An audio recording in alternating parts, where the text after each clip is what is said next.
Praise the lord. మన ప్రభువైన యేసుక్రీస్తు పరిశుద్ధమైనటువంటి నామంలో ఈ ఉదయకాలపు కృపావార్తను వింటున్నటువంటి మీ అందరికీ దేవుని పేరట వందనాలు చెల్లిస్తూ ఉన్నాను. అందరు బాగున్నారా? మరి పూట ప్రభు మనకిచ్చినటువంటి వాక్యాన్ని మనము పరిశుద్ధ గ్రంథంలో చదువుకుందాం. సామెతల గ్రంథము 11వ అధ్యాయము 28వ వాక్యాన్ని మనం చదువుదాం. సామెతల గ్రంథము 11వ అధ్యాయము 28వ వాక్యాన్ని మనము చదువుకుందాం. నీతిమంతులు చిగురాకు వలె వృద్ధి నొందుదురు. హల్లెలూయా. నా దేవుని బిడ్డలారా గమనించండి, నీతిమంతులట చిగురాకు వలె వృద్ధి నొందుతారని దేవుని యొక్క వాక్యము సెలవిస్తూ ఉంది. ఆలోచించండి నా దేవుని బిడ్డలారా, మరి ఎవరు నీతిమంతులు?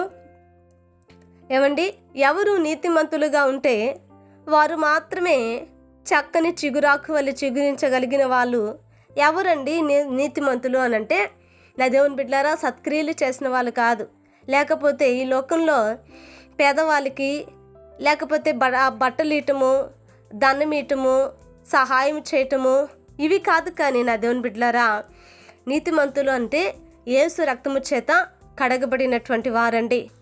వారు సంఘములోనికి చేర్చబడతారు. వారు దేవుని యొక్క వాక్యము చేత వారు వృద్ధి చెందుతూ ఉంటారు. వారిలో దేవుని కార్యాలు వారిలో ఒక గుణముగా మార్చబడుతూ ఉంది. ఇటువంటి వారట చిగురాకు వలె వారు వృద్ధి చెందుతూ ఉంటారంట. దేవునికి మహిమ కలుగునుగాక. నా దేవుని బిడ్డలారా, ఆ చిగురాకు వలె ఎలా వాళ్ళు వృద్ధి చెందుతారంటే, ఒకప్పటి మాట తీరు వేరు, ఇప్పుడు మాట తీరు వేరు. ఒకప్పటి నడవడికలు వేరు, ఇప్పుడు నడవడికలు వేరు. ఒకప్పటి ఆలోచనలు వేరు, ఇప్పుడు ఆలోచనలు వేరు. ఇప్పుడు అన్నీ పరిశుద్ధంగా ఉన్నాయి. ఇప్పుడు అన్నీ కూడా దేవునికి మహిమకరంగా ఉన్నాయి. ఇప్పుడు వాళ్ళు ఏది చేసినా సరే నా దేవుని బిడ్డలారా, అందరూ మెచ్చుకోగలిగినటువంటి వారిగా ఉంటున్నారు. ఓర్పు కలిగి, సహనము కలిగి, ఎదుటివారు ఒక మాట అన్నా కానీ లోబడే మనసు కలిగినటువంటి వారిగా ఉంటున్నారు. అందుకనే వారినట ప్రభువు చిగురాకు వలె వారు వృద్ధి చేయబడటానికి ఆయన సహాయం చేస్తూ ఉన్నాడు. హల్లెలూయా. నా దేవుని బిడ్డలారా, ఈరోజు యొక్క వాక్యాన్ని వింటూ ఉన్నప్పుడు మన చేతి పని ఆశీర్వదించబడాలన్నా, లేకపోతే మన వ్యాపారం ఆశీర్వదించబడాలన్నా, మన పిల్లలు ఆశీర్వదించబడాలన్నా, మన కుటుంబ వ్యవస్థ ఆశీర్వదించబడాలన్నా, మనకి ఇవ్వబడినటువంటి ఆత్మీయ జీవితం ఆశీర్వదించబడాలన్నా, ఏదైనాను సరే వృద్ధి చేయబడాలి అన్నటువంటి ఆలోచన మనలో ఉంటే మొదట మనం నీతిమంతులముగా మార్చబడాలి. హల్లెలూయా. నీతిమంతులముగా మనం మార్చబడినప్పుడు నా దేవుని బిడ్డలారా, నీ నీతిని చూసిన దేవుడు నీ నివాస స్థలమును వర్ధిల్లింప చేస్తాను అని సెలవిచ్చిన రీతిగా అన్ని విషయాలలో మనలను ఆయన వృద్ధిపరుస్తాడు. మనలను ఆయన అభివృద్ధిలోనికి తీసుకొస్తాడు.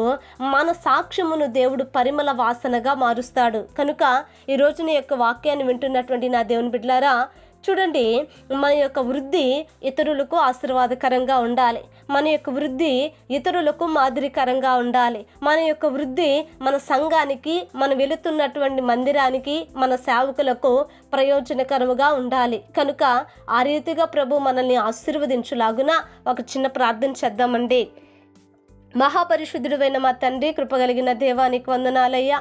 ఇదిగోనైనా ఈ రాత్రిక ఈ యొక్క ఉదయ కాలం అందు నా ప్రభా మీరు మాతో మాట్లాడినందుకే స్తోత్రములు. నిజమే ప్రభా, అయాన తండ్రి నీతిమంతులు చిగురాకు వలె నా ప్రభా వృద్ధి చేయబడతారని నైనా మీరు సెలవిచ్చారు. అవును ప్రభా, అయాన తండ్రి నైనా ఇదిగో ఈ వాక్యం వింటున్నటువంటి ప్రతి వారు కూడా మేము కూడా నా ప్రభా అడుగుచున్నాము, మమ్మల్ని వృద్ధి చేయు దేవా, మమ్మల్ని వృద్ధి చేయమని అడుగుచున్నామయ్యా. ఇదిగో నా తండ్రి కుటుంబాలలో, వ్యాపారాలలో, ఆత్మీయ జీవితాలలో, సంఘాలలోనైనా వృద్ధి కలుగునుగా కానీ ప్రకటిస్తూ ఉన్నాను తండ్రి. నీకు స్తోత్రములు. అవును ప్రభా, నీ బిడ్డల నా తండ్రి మమ్మల్ని మీరు నీతిమంతులుగా మార్చమని, అనీతిమంతులుగా ఉండేటువంటి క్రియలు మాలో నుంచి తీసివేయమని ప్రభా ఈ వాక్యం వింటున్న ప్రతి వారిని మీరు ఆశీర్వదించి దీవించినైనా ప్రతి వారు వృద్ధి చేయబడే కృప అయా పొందుకున్నట్లుగా సహాయం చేయమని యేసు నామమును అడిగి వేడుకొంచున్నాము తండ్రి. ఆమేన్. Praise the lord. దేవుని కృప మీకు తోడై ఉండును కాక.